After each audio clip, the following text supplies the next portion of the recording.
Hey guys, welcome to our channel. In this video, you will learn how you can add collection to your homepage here on Shopify.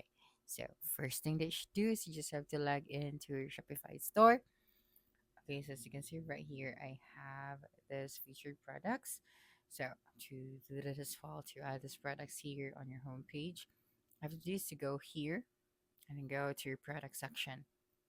Okay, so right here you can tap on the collections. And then here for collections, you have these options, okay? So you can also add a new one if you want to.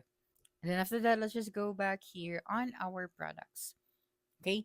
So for example, right here, I am going to select this one.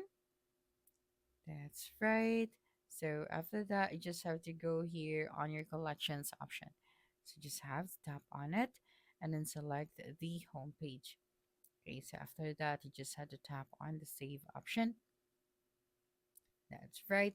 And then when we go here, you just have to refresh this section and you would be able to see here now on your homepage your collection.